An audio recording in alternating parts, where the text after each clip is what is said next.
traditional education, public education, private education, I don't believe in it, I don't trust it. So it's often what I tell people and promise to put me out of business. And back then I'd already lost directly well over $1 million, and there was easily over $5 million in contracts. Giddy up, mate! We teach people to learn how to process issues.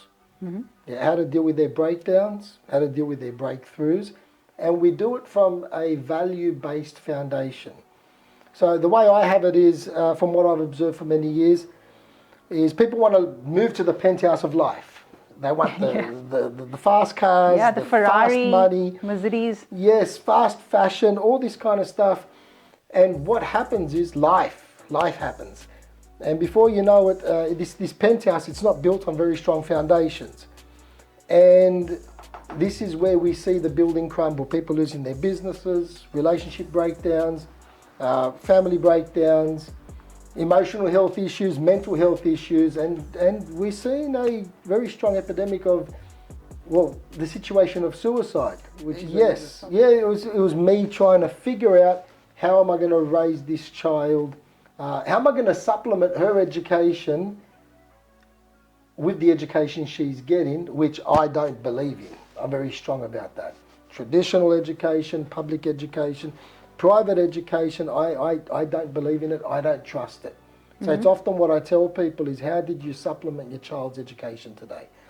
I'm very radical about it, knowing that she's going to go off to school and she's going to create experiences, and from those experiences she's going to create a story, and then she's going to create a narrative from that story, which means she's now, she's got a meaning around it, and then from that meaning she's going to develop a narrative which just goes through life. And that's when it all happens. It all happens when we're 5, 6, 7 years old, 8 years old. Something happens, we make it mean something, and then we carry it. So basically we're a bunch of adults who are carrying around issues from our childhood and behaving like an adult regarding an issue from a child. And that's what I love working on.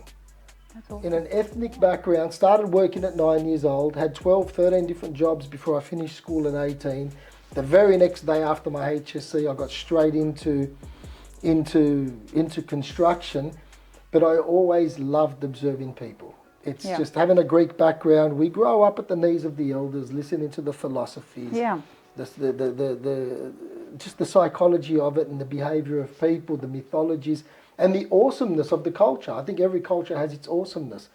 And I look at the deep roots of our culture and what they accomplished. You look at Alexander the Great, and you look at the Spartans, you look at the Athenians, and hearing all these stories and the philosophies around them from a young child, it set a context. So as I grew up, I loved observing people, listening to people. I was very curious.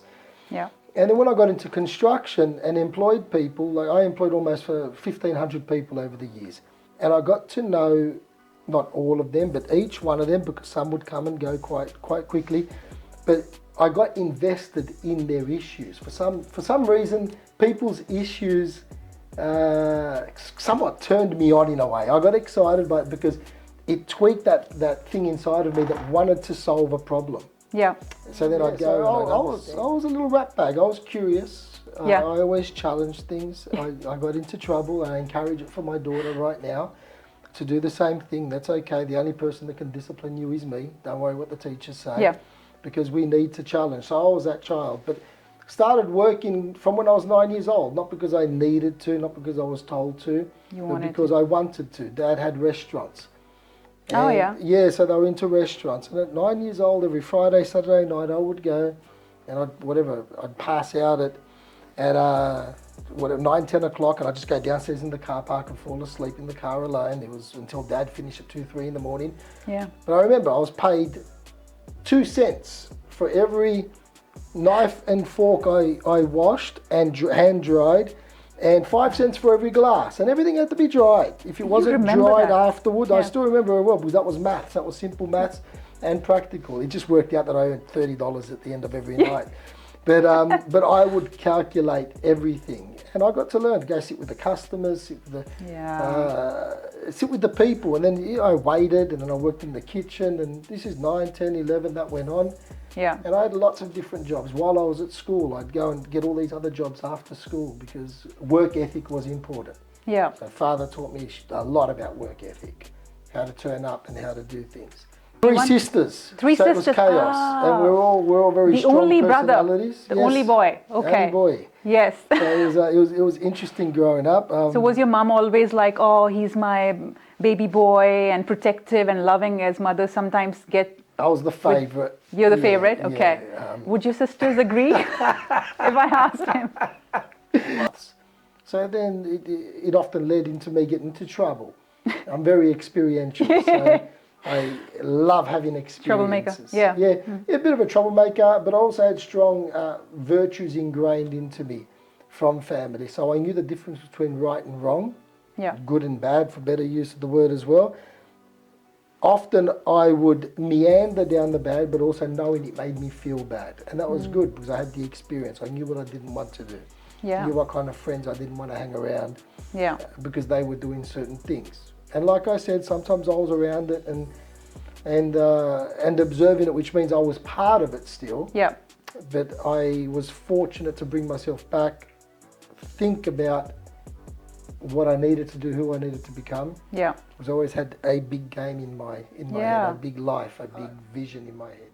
Restaurants it's a hard industry. I never enjoy. If I don't like what I'm doing, I won't do it. It's as simple as that. And I started so young in it, but also saw the hours Dad worked. So he wasn't home at night because he had to run the restaurant. And it was just weekends, or when I worked on weekends at the restaurant.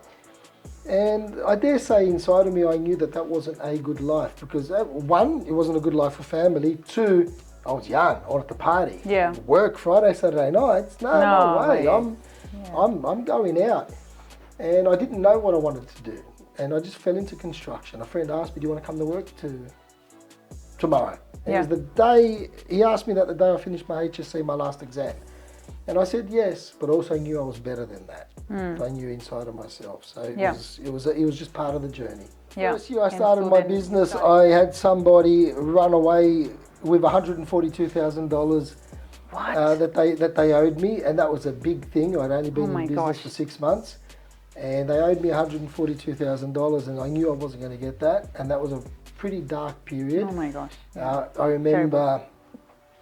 remember literally just thinking to myself, I want to kill this person if I find him, and I brought those issues home.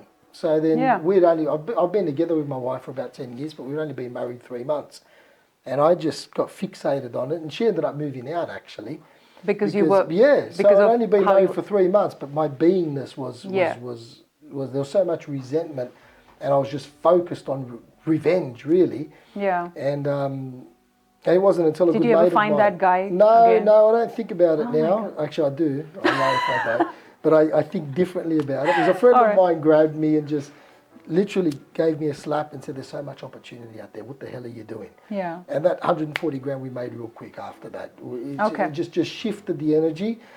But that was, I had to sell a unit that I had. I had to fix the marriage because obviously the wife moved out. Yeah. So that was a beautiful lesson, great experience in hindsight because he taught me. I spend a lot of time thinking. I write, I do voice recording, I do all this stuff, but in my office, I've got over 200 plants. They need lots of tending, and it's a big space. And people often ask me, so what do you do? And I'll tell them, well, like I think, and then I think about what I'm thinking about.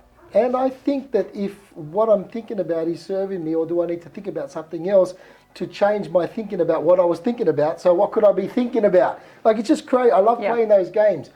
I don't take myself too serious. If you take yourself too serious, there's this neuroticism there. So I love to play. And I touched on the culture earlier when you said how you know yourself. Now, you got the Delphic principles on the temple of Apollo over there, and we've all heard the phrase, know thyself, was written. It's still, we don't know who to credit that phrase to. There's been a few names, but there's actually, there's actually 142, 143 principles scribed across that temple. And the three main ones, which I love from when I was young, is yes, know thyself, nothing to excess or nothing in excess, and certainty brings insanity, when it's roughly translated to that. So I never want to be certain on something. I'm committed, but not attached. So that's something I'm a big believer on. Be committed, but not attached. Because certainty can bring insanity. Be flexible, think differently, change your thinking, challenge yourself. Nothing in excess. Now we're going into gluttony, laziness, hedonistic pleasures in that way. And in that, you learn to know thyself. You learn more about yourself, not being fixed on it. Yeah. When I become quite established, going back in 2016, end of 2016, 17, that was with a clash with the unions. I have an interesting relationship with the unions, the CFMEU. I saw one of your YouTube videos about it. Yeah, I can get quite passionate about them. Hyenas, that's what they are. Yeah. I was looking to build a relationship, so I wanted to expand into 3 or 4 states, 1,000 men. I showed them the plan, the blueprint of it, and we had this big vision, these big goals. And it comes down to ethics and virtues and principles, and I stick by mine very, very strongly. And just careful how I share the story, but basically they challenged all of those things of mine and promised to put me out of business. And back then it was FFR Group, and I couldn't win any work. It was weird. Couldn't win any work. It went on for 18 months where I couldn't win a contract. I'd already lost directly well over $1 million, and there was easily over $5 million in contracts, to the point where somebody tapped me on the shoulder and said, listen, if we give you a job, we're going to have nothing but issues with the unions. And I didn't tell you this, he said. So what happened? Like, why were they so... Because it became, hey, I'm going to use the word extortion. Yeah, people say it doesn't exist. I don't really care anymore. I'm not there, and I can share it openly. Yeah. I have little respect for them. What they stood for back in the 70s, 80s, 90s, the principles, very good. They're just a bunch of grubs now, and if you're watching, I don't really care. You're a bunch of grubs, really. Sorry. Bottom of the bucket.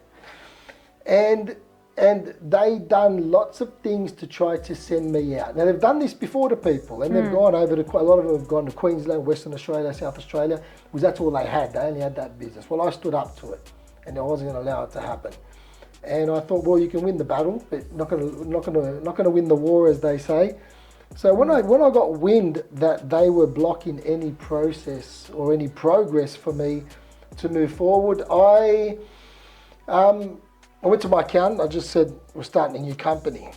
And he said, okay, good. I told him, he knew what was going on. And I go, okay, good, well, let's start it. Let's get it going, because I want to go win some work.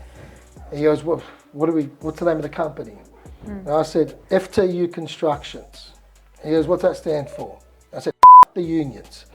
So you can beat that out. Yeah. But that's the passion I had behind it. And I didn't care at that stage. That's what were you like, how old were you? Contract. This is just in 2018. Yeah, okay. 18, 19. It's not fairly recent. Yeah, and we ended up winning a lot of contracts because they won their little game of, we're going to shut that company down. Right, okay. I had my manager be the face of that company. I was in the background, the contracts and that, but it was managed by them as well. Yeah. And then work absolutely took off. We won so much work across Sydney, massive projects.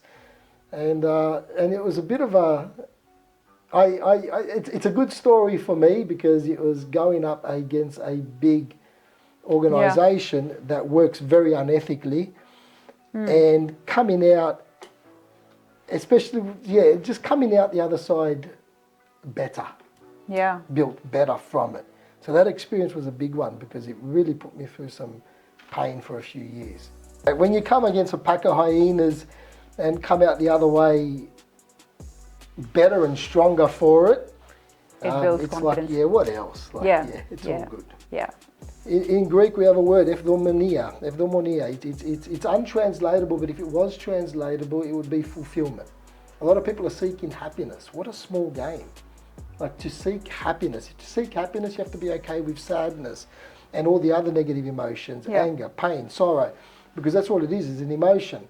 Fulfillment is something bigger, because you can go through pain, sorrow, all these other emotions, but you're still fulfilled. It's a bigger thing to to live into. And living into that is purposeful. So I was sitting, what is so big and scary that makes me almost embarrassed to talk about it? And we were sitting there in the office, okay, how many people do we want to impact? Because we want to go into different languages, different countries around the world. And we said, a million people is nothing, but you can do that really quick. I can probably do that in 5 years, 10 years, 20, it depends. And I thought, yeah, but then it needs to be a round figure. And so we said, let's, what, 500 million sounds a lot. And we said, bugger it, 1 billion. Billion people, and we laughed. Yeah, We thought, that's good. just stupid. If you can impact 1 billion people by 2050 or until I die, but I got my daughter already telling her, you're going to run this thing. This is going to be your thing when you get older.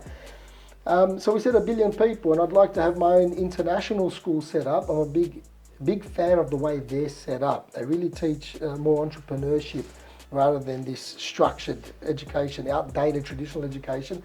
And our own international school by 2040. I won't be involved in it, but I'd like to just have something involved with a curriculum by 2040. That's an awesome goal to have. Yeah, it is. And if it doesn't work, I'm not attached. I'm committed but not attached, because it's the becoming of the person.